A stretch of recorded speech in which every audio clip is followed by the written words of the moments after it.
First of all, I'm gonna go over defending from a tactical point of view.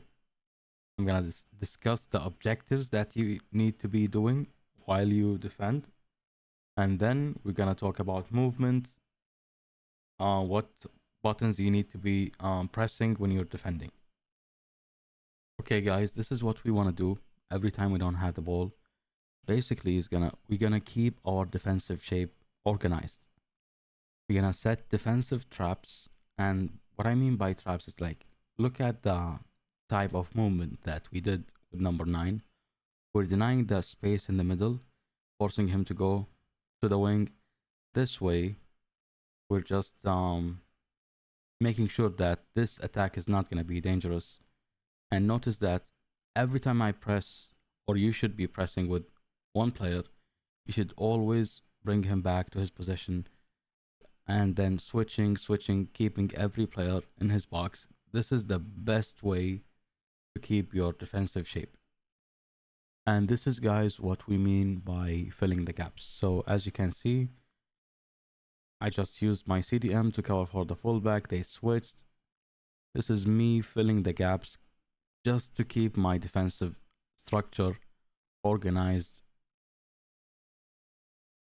This is the next step that you should be doing while keeping your defense in shape. Basically, after filling the gap, if you fuck up the defensive shape, you want to cut passing lanes just like that, keeping the ball receiver behind your back 24/7.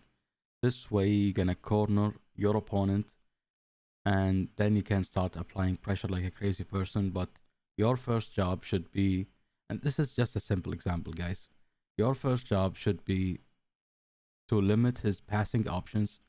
You're gonna start evaluating his passing options, which pass is gonna be the dangerous one on you, and then you're gonna start covering these players, keep covering these players. Once he runs out of options, then you're gonna press him immediately. And this is what we mean by tracking back. So basically the same thing, we're just keeping our shape, filling the gaps, blah blah, trying our best to cut passing lanes, limiting his options. He move, we move, he moves, we move.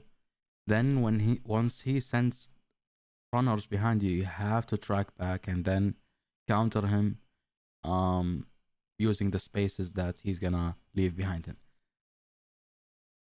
This is when to press, this is when to track back, this is when to keep your defensive shape, how to do them. But guys, notice the most important thing.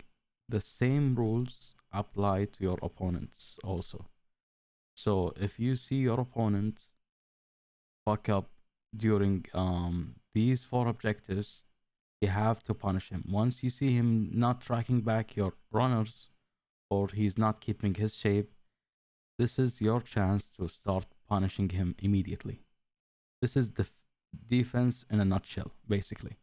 So I'm gonna talk about only this side, and this can be applied anywhere on the pitch, basically. So if you're far away from him, you're gonna use your sprinting button to close down the distance. Once you get in front of him, you're gonna hold R2 L2 to speed jockey, just to mirror his movement. Once he runs or he takes a heavy touch or he does something stupid, you're gonna stop holding L2, go back to R2 only, and get the ball from him. Just like that. Let's see.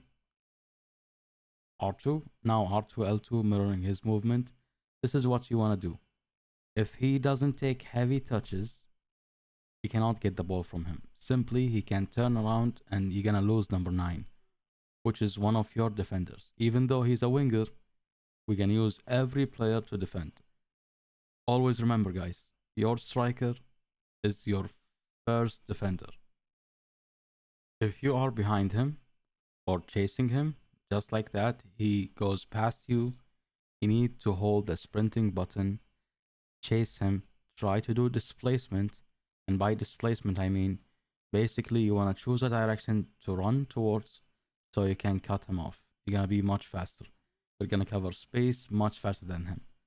This guy is going to go like this, and then he's going to try to go towards your goal. We're going to go immediately towards our goal and then cut him off. So, if you're facing him, you're gonna only hold R2, L2. If you're behind him, next to him, far away from him, you're gonna be sprinting. And you're gonna be switching back and forth between these two movements. Once he takes a heavy touch, or your indicators, you're facing each other, they cross each other, the indicator projections, then you can tackle. What's the other option? Just like that, if he's about to receive the ball, then you can switch, start jumping on this player once he's about to receive the ball. This is the only other option you can tackle. That's it for defending.